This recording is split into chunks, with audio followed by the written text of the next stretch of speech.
Are you an engineer who wants to use your technical skills and move into an entrepreneurial or managerial role? Well, Duke's Masters of Engineering Management, or MEM, may be just the ticket for you. And it provides two options, on campus and online. We're going to learn about both from the director of the program. So plug in your earbuds. Welcome to Admission Straight Talk, the podcast dedicated to graduate admissions and helping you approach the application process thoughtfully and successfully. Your host is Accepted's founder and world-renowned admissions guru, Linda Abraham. At Accepted, our mission is to get you to that unforgettable moment when you read your acceptance email and shout, "Yes, I'm in!" Confident you'll be attending the perfect program to help you launch the career of your dreams. Welcome to the 564th episode of Admission Straight Talk. Thanks for joining me. Before we dive into today's interview, I want to mention a free resource at Accepted that can benefit you if you are applying to graduate engineering programs, and that is applying to graduate engineering programs, what you need to know. It can guide you through a process you've never been through before. It's not the same as applying to college. Download your complimentary copy at accepted.com/564download. Again, that's accepted.com/564download. Our guest today is Luis Morales, Executive Director of the Master of Engineering Management program at Duke University. Professor Morales earned his bachelor's in electrical engineering from the University of Puerto Rico and his master's of engineering from Cornell University. He then worked as an engineer and manager at AT&T and at Cisco before joining Duke as an executive in residence and adjunct associate professor at Duke's Pratt School of Engineering, while also founding his own consulting company. He became the executive director of the MEM program, the MEM program, in 2021, and also teaches 3 courses in that program. Professor Morales, welcome to Admission Straight Talk. Thank you, Linda. It's a pleasure to be here. Can we start by you giving an overview of the Master of Engineering Management program at Duke? Who is it for? What need is it intended to fill? Absolutely. So the Duke MEM program has been around for more than 25 years. In fact, last year we were celebrating our 25th year anniversary. And as I look back at the charter of the program back then in 1997, the purpose was to prepare engineers with business knowledge. So the assessment, Linda, at the time was that we were preparing engineers for industry, for global economy that did not have the necessary business knowledge. So they were not able to either have an impact on the business side of companies right away. So that's exactly the need that we're trying to satisfy. And if you think back to if that was the need then, and you look at where we are now, as technology has become so pervasive across so much of how we as a society generate value, engineering management to me is the perfect solution because it combines, again, it builds on a base of technical knowledge, but then it builds business knowledge on top of that. So the basic structure of the program is 8 courses, 4 of which are core, focus on management, people management, intellectual property management, marketing, and finance. Then the other 4 are technical electives designed to basically sharpen your STEM saw, whether it's product management, project management, data science, software management, etc. Okay, great. Now, there are 2 versions of the MEM program, right? And do you pronounce it MEM or MEM? What is normal? The official name of the program is Master of Engineering Management. The P is always there. I mean, the people who have been around the program for the longest time always include the P. Okay. Since I started here 7 years ago, Linda, I let the P go. So I always call it MEM. Okay, sounds good. Getting back to the questions. So there are 2 versions. There's the online and the in-residence. Can you go over how they're structured? Absolutely. So the campus program, as I mentioned before, has been around for more than 25 years. Our online offering is going to be 15 years in September. Yeah, the time flies. There's a lot of similarities between the two in terms of course curriculum is the same. Core courses for electives, same instructors that teach with some small exceptions, but same instructors teach the core courses, teach the online sections. But then for the online course, Linda, what we do is that we replace the seminars and workshops that are included in the campus offering, and we replace those with 3 weeks of residency, where online students get to come to campus and then work on, do their workshops, meet the faculty, and more importantly, meet each other, meet fellow cohorts. So we do that before they begin their first semester.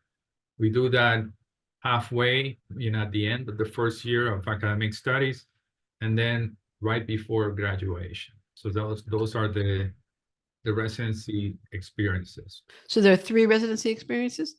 That's right. And they're each how long again? It's 1 week. 1 week. Very nice.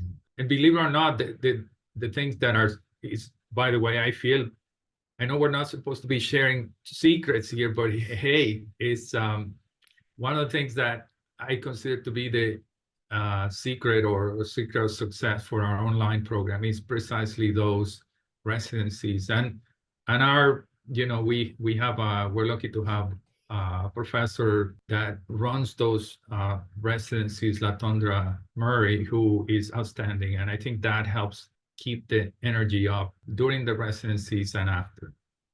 Sounds good. Thank you.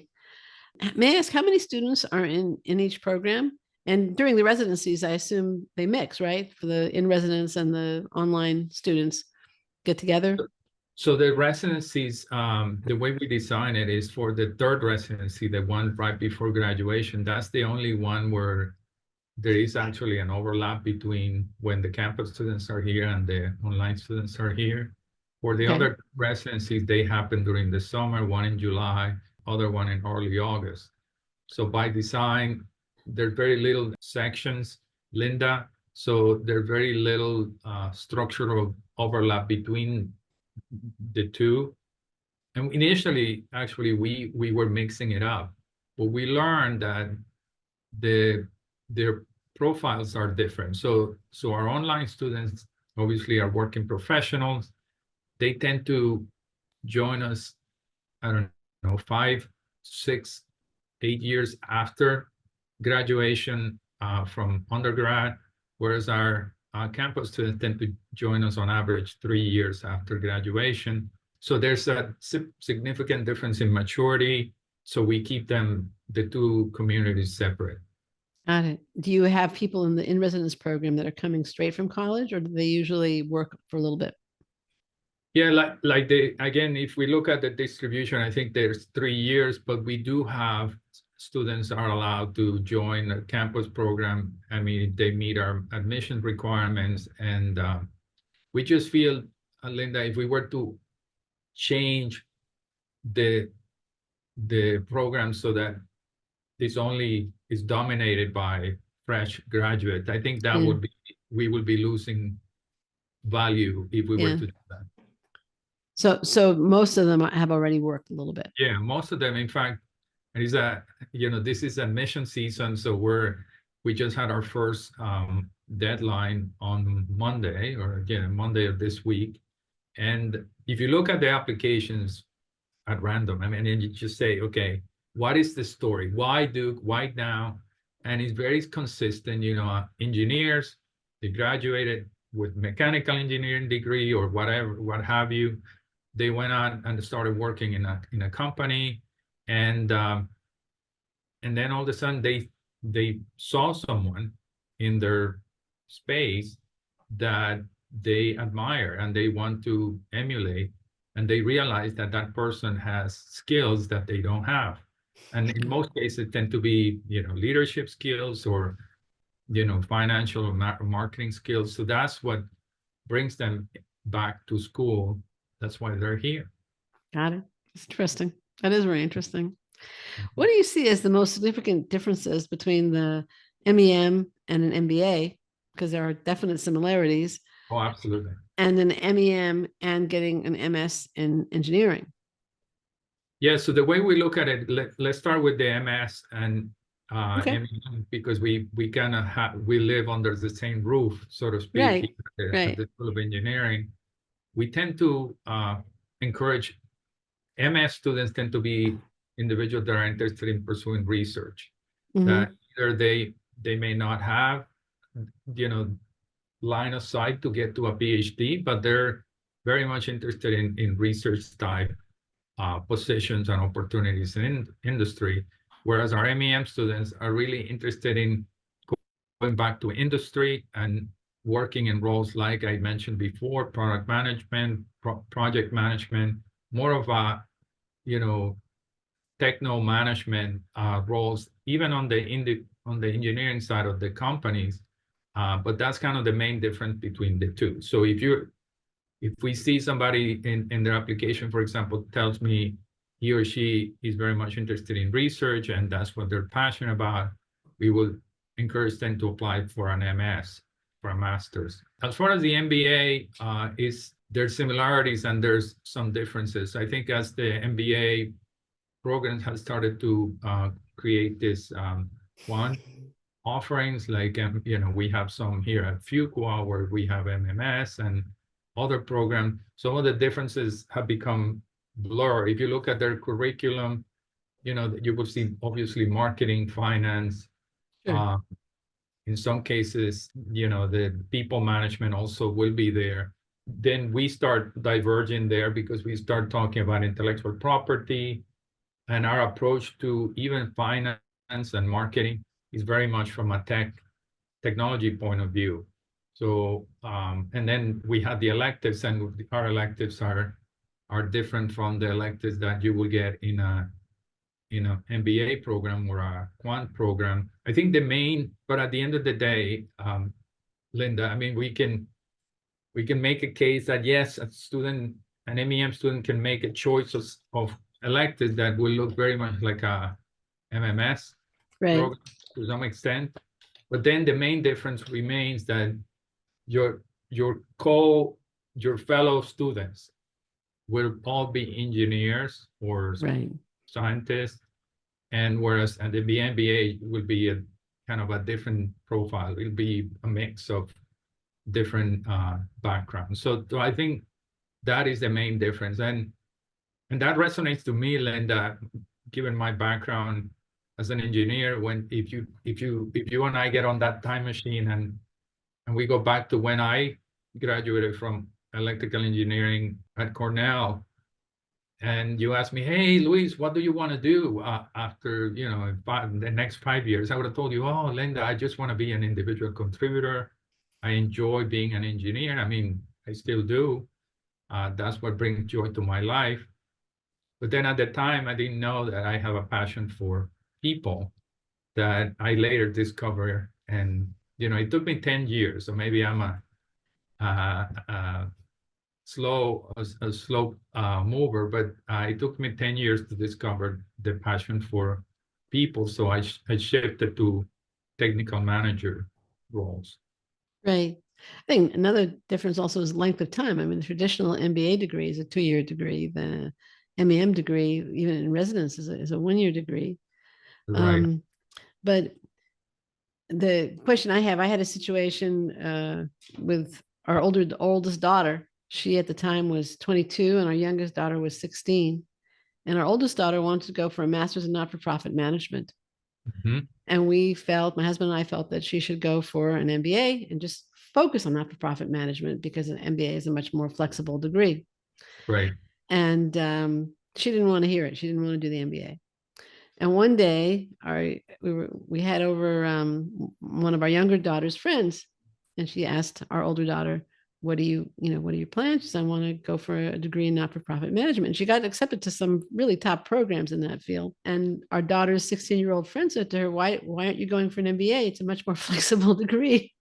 At which point she looked at us like, did you pay her to say that? I mean, But my question to you is, if I'm sure that some people listening to this are thinking, well, if I'm going to get the leadership skills and I'm going to get the business skills and it's going to complement my undergraduate training, wouldn't I be better off getting an MBA and having the flexibility and that kind of thing? How would you respond to that concern? How would you respond if the 16-year-old asked you this similar question?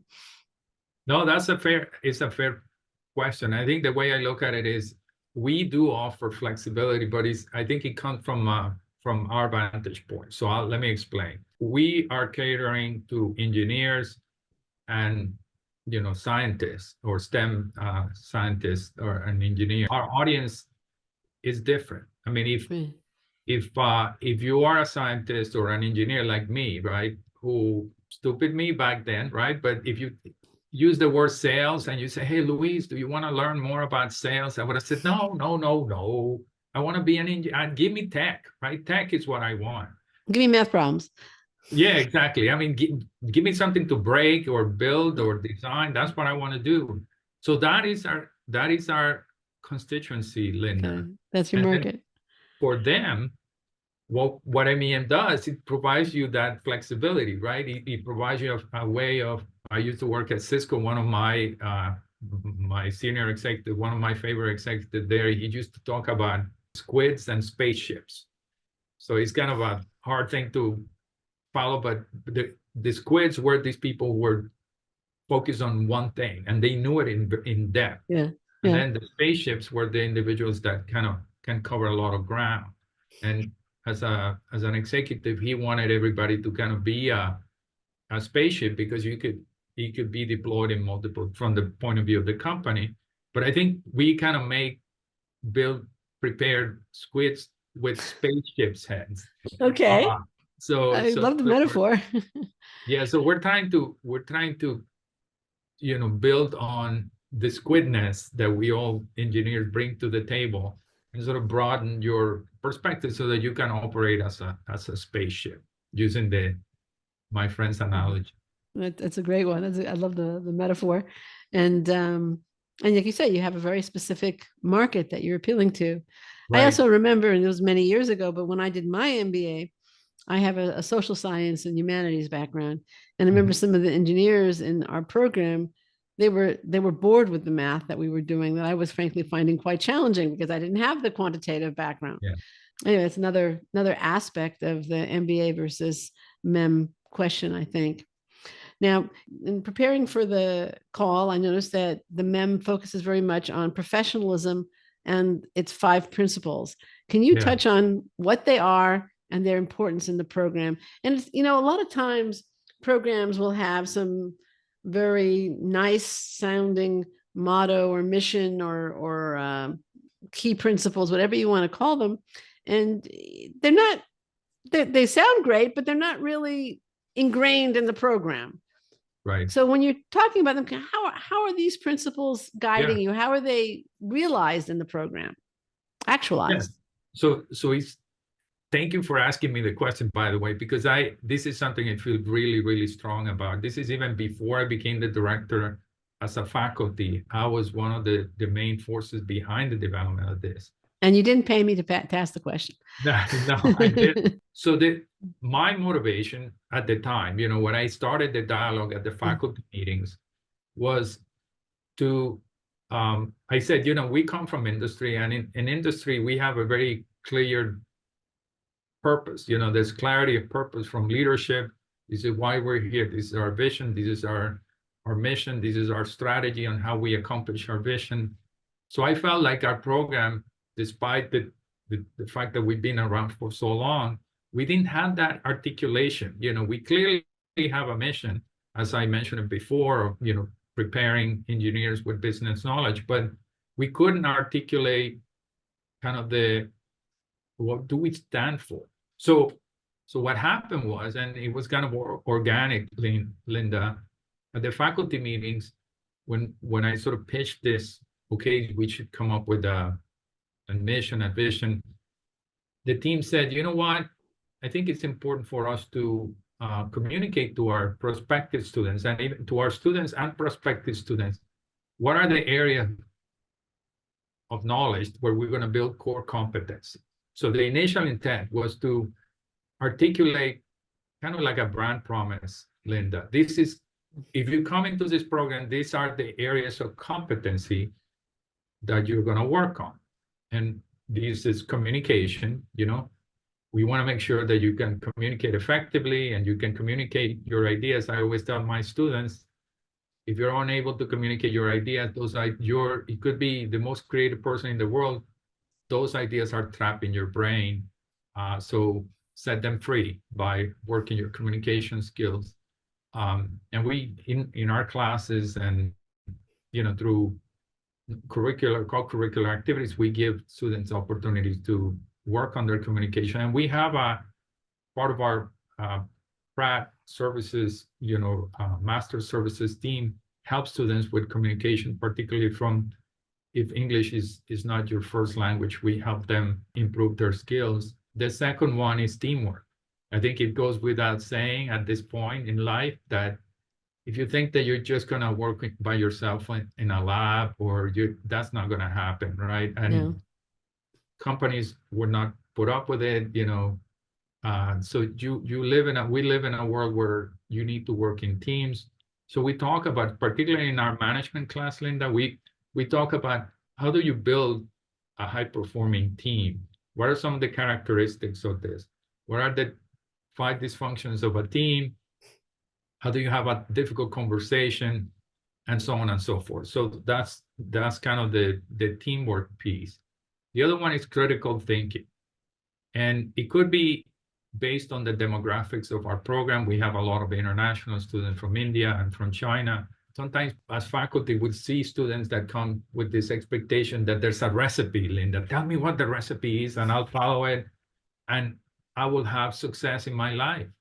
We said, no, that's not going to work. I mean, we need to equip you with the ability to make critical decisions when presented with multiple views of data.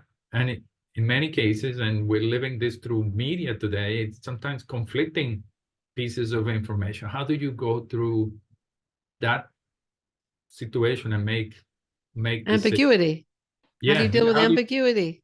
How do you deal with ambiguity? So that's critical thinking.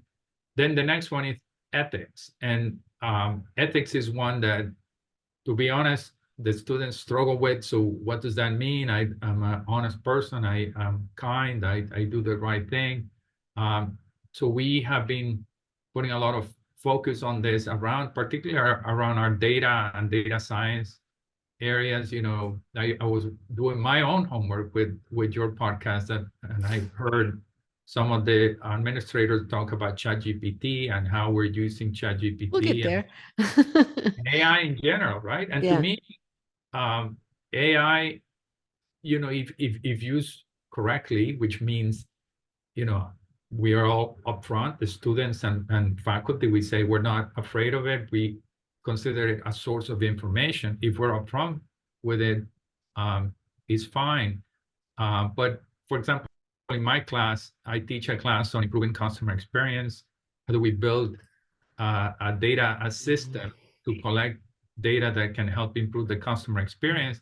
I talk to my students about making sure they consider data privacy concerns as you're building the system, because we say, okay, we're building a system that improves the customer experience, but at what cost? And you need to sort of have that in the back of your mind, that your decisions could impact, the privacy of others and the expose private information from others.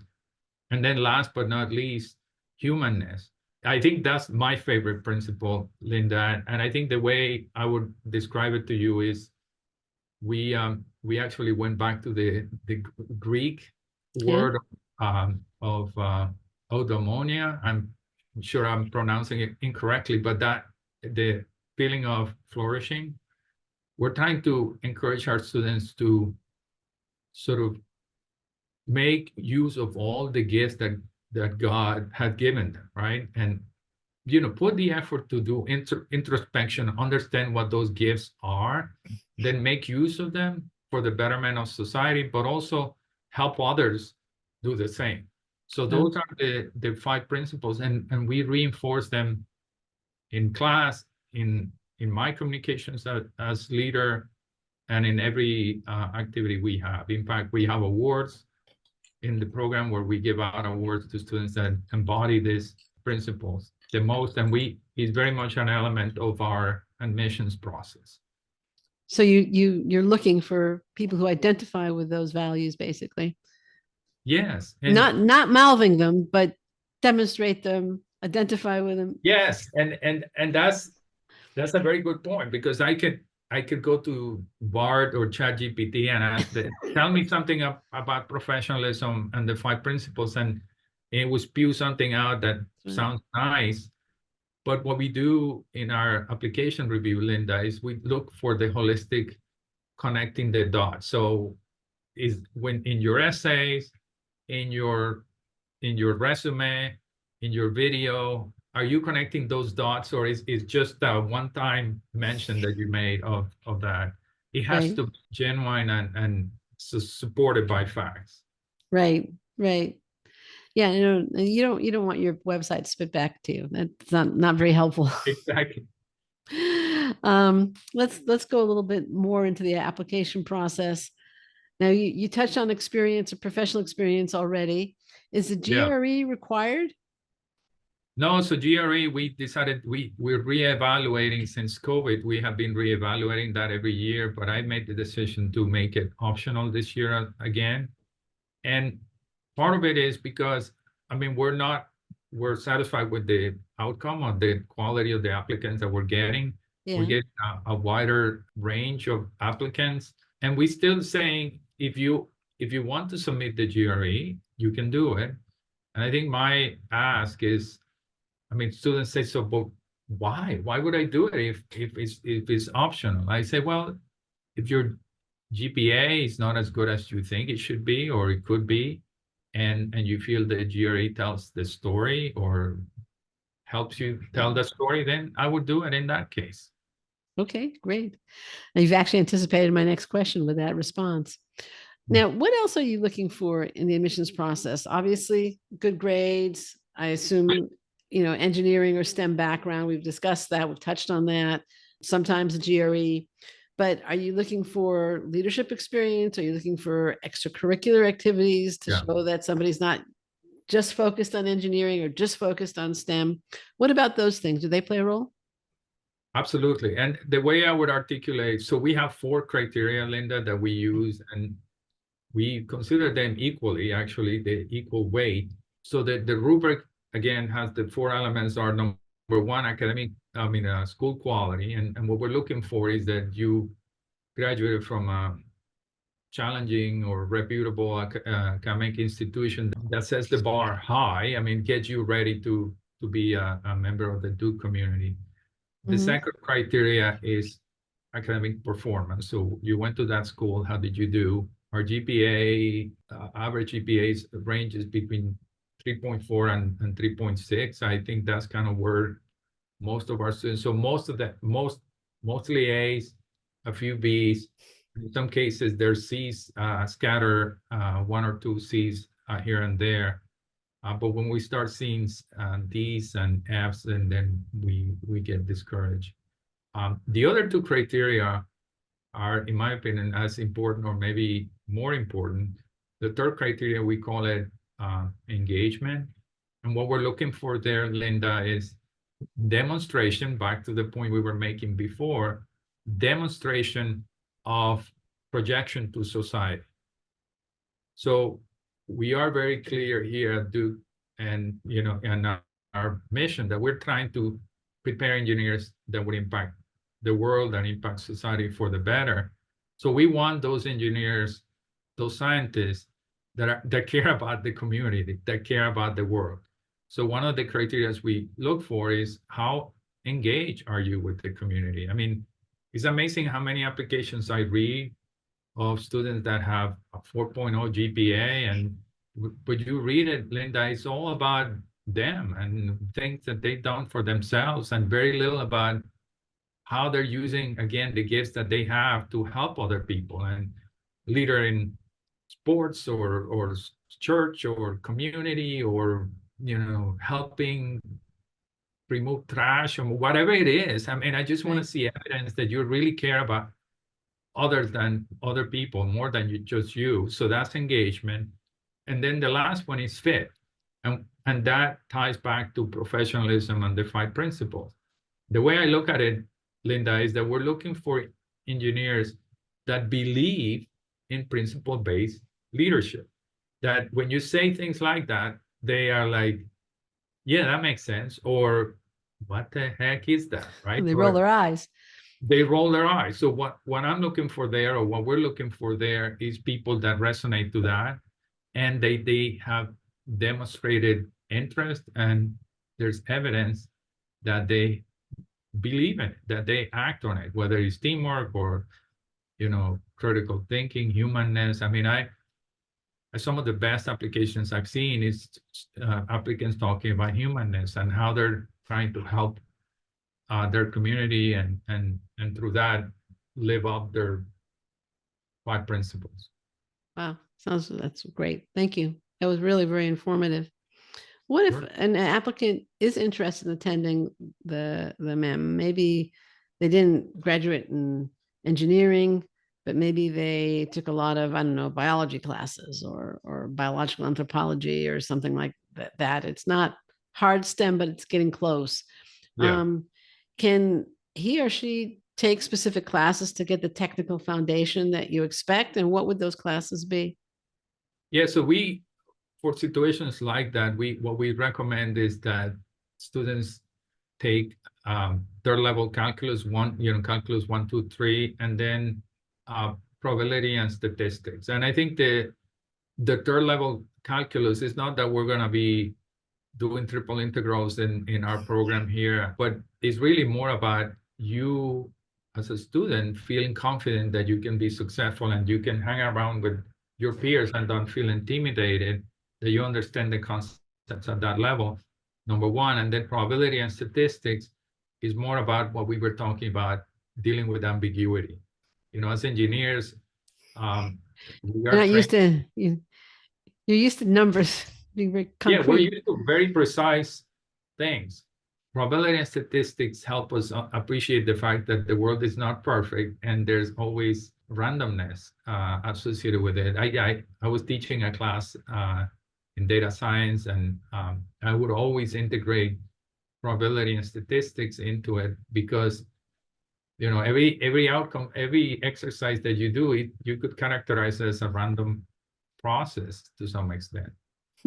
Interesting. My husband is an actuary, Really? retired actuary at this point. So he's very much a numbers guy. And I mean, he looks at everything in terms of what's the likelihood of outcome, percentages. And it's just, he's just trained that way. It's just how he's programmed, Right.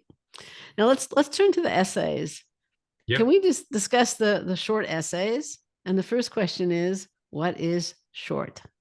Yeah, so I actually had to call a friend on that one to make sure I give you the right, okay. the right answer. I mean, so I think the word limit is 1,500 words. Let me make characters? sure. Maybe it's characters? I mean, characters. Yeah. 100 characters, but includes spaces and punctuation. So I want to make sure that was clear. 1,500 characters, including space and punctuation. But I think the reason why we make it so short is that we want students to put the time to think about what they want to say, number one, and number two, when they say it in a way that is somewhat concise and not rambling. But I would give you another secret, Linda. Sure. I love secrets. Yeah, I'm ready. I think if you're an applicant out there and you're interested in being part of our program, don't shortchange yourself. I mean, and try to use as much space as possible to tell your story. There's nothing worse than us seeing people that, we video essays a part of our application. You see students that just spend less than a minute saying what they need to say when they have whatever 3 minutes to say what they need to say. So more is more. Not less. As long as you stick to the limits. As long as you stick to the limits. As long as you stick to the limits, more is more, right? I mean, because we're trying to get to know you. And if you're shortchanging us with your word, then it's hard for us to make an assessment. Makes sense. Now, the questions are, we can learn about your past experience from your resume, but we're interested in your plans. Why you're interested in pursuing the Master's of Engineering Management degree from Duke University. That's question A. Question B is about the professionalism and the 5 principles. Please choose one principle and explain how you plan to contribute in that way at Duke, MEM, and beyond. And question C is, does any elective track within the Duke MEM program fit your needs? If so, which one and why?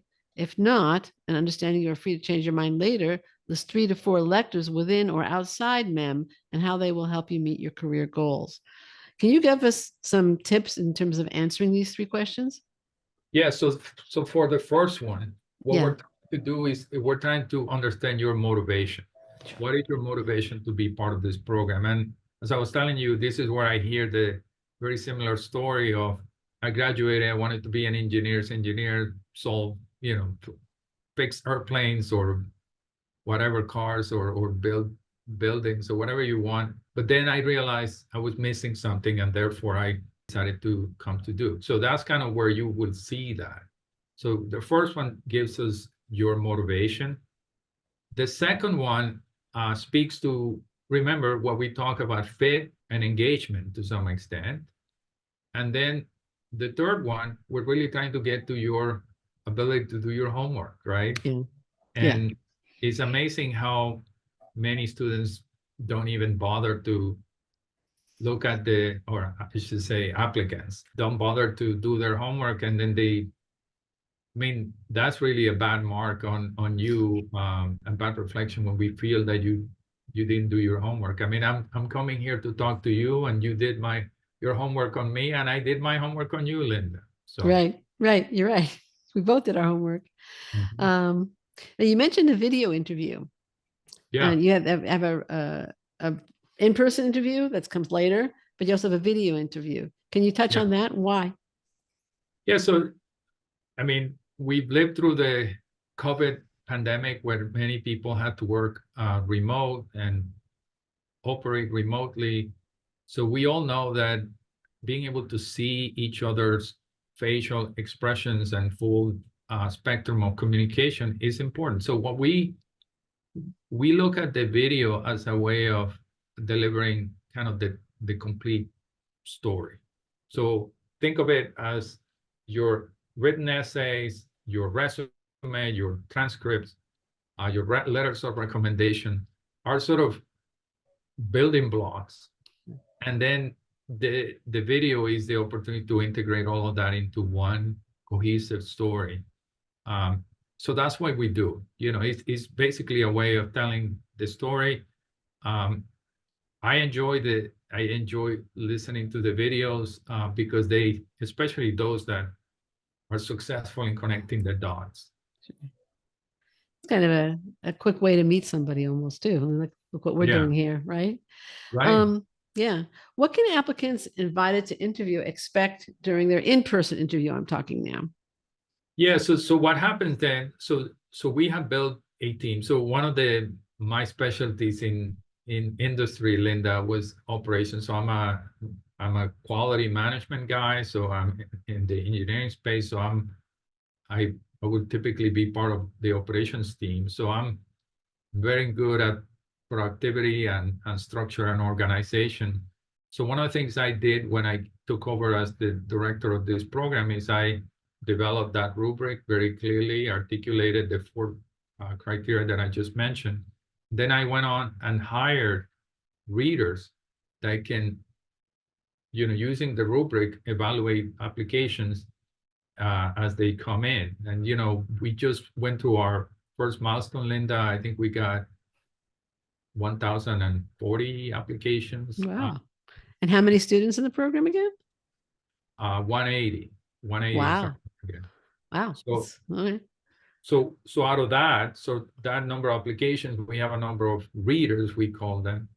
So the readers will provide a score or an assessment on the application on the basis of, their rubric. And then those applications that are deemed to be strong enough that, we feel that this person has a potential to be part of a Duke MEM, then those get invited to an interview. Now, one of the things that we're doing this year, Linda, that we have never done before is in the past, the interview was conducted by faculty, staff here in our program. What we're doing now this year is we have asked alumni to get involved in the interview process. So the assignment is somewhat, you can think of it as random. It's not really, but you can think of it that way.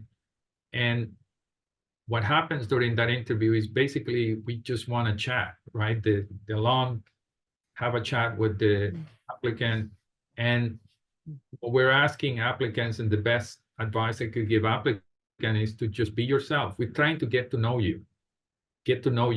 I mean, the heavy lifting or all the stuff, right? What you have accomplished and all of that is in the application. We're trying to get to know you as a person. So then we ask the alum to provide feedback on the applicant. That feedback comes to me, and then I'm, as part of the committee review, I decide on the offer admission or not. Right.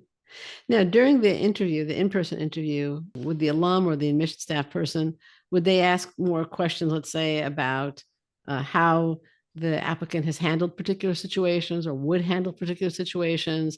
Are they going to be asking about decision points in the resume? Is the interview blind, or have they reviewed the application? I assume it's blind, especially with alumni. It's blind. Yeah. It is blind. I mean, in the past, before this alumni involvement, it used to be more informed.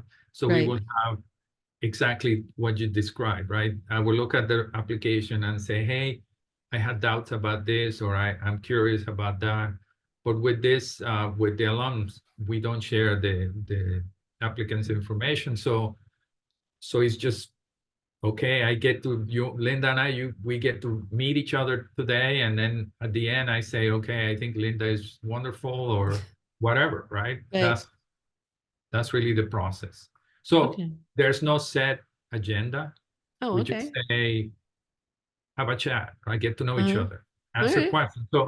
So I would encourage the applicants to use that time to ask questions, right? That's another way of getting people to know you, by the questions that you ask.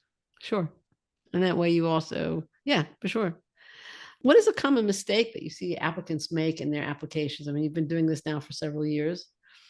Yeah, I think the biggest mistake I see is that they maybe don't follow instructions, and they leave it for the last minute, and then the work product, if you will, is subpar. I mean, we just talked about the videos, just delivering a 1-minute video when you're expected or allowed to do a 3-minute video is a mistake. I mean, remember, the goal here is we're trying to get to know you. So make use of the time and the resources that you've given, and then pay attention to the details. Sometimes people answer the wrong questions and skip questions, and it's so sad, because sometimes we see people that seem to have the right potential, but then it gets squandered in the application. You also think of engineers as usually being very detail oriented. So it's almost more glaring if they aren't. Yes, I mean, and in most cases, I think it's because they're rushing. They left it for the last minute, and then, and we can't help with that. No, of course not. What question would you like to answer that I haven't asked? What piece of information would you like to convey to listeners that we haven't discussed? Yeah, so thank you on that one, Linda. I mean, I think the question I wish you would ask, or, what I would like to share with you is that even though we have been around for 25 plus years, we're very much looking for ways to reinvent ourselves and build on what we do well and sort of improve what we don't. And I'll give you a case in point. So we developed, during the first 6 months of my tenure here as director, we developed something we call our Vision 2027. And part of our Vision 2027 was precisely to do precisely that. Understand what is it that we've done that is working, that our students say, and our alums are saying, yes, this is great. Faculty, experiential feedback, case-based learning, Duke, right? what is it that is not working? So what they told us wasn't working is as the program had gotten bigger, we lost intimacy. So, the students didn't get to meet their cohort members. So what we did, we took a page out of the MBA playbook and we created something called the cohort model. So basically, Linda, we took that 180 target of students inbound and we broke it into 4 cohorts, each of the 45-ish students. And those students, we tried to curate so that there was a very diverse, gender, country of origin, experience, what have you.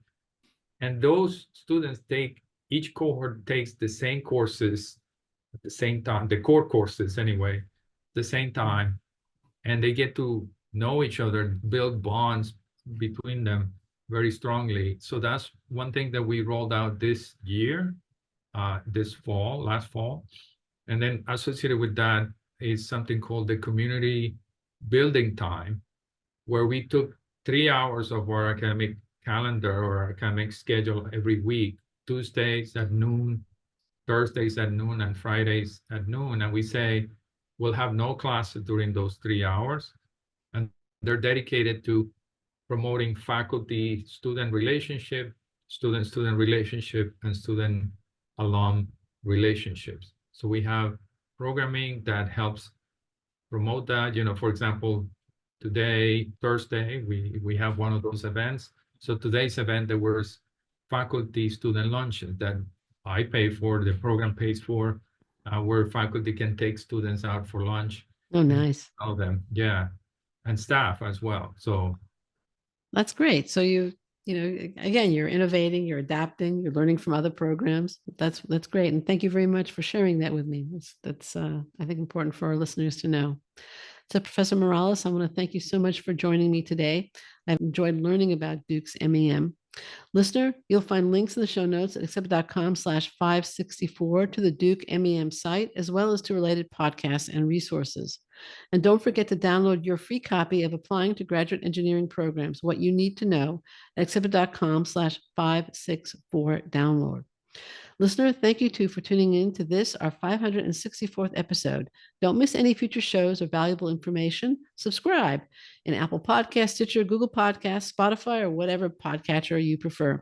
You can find subscribe links at accepted.com/564. Again, it's accepted.com/564. This is Admission Straight Talk, produced by Accepted, and I am your host, Linda Abraham. I'll talk to you again next week.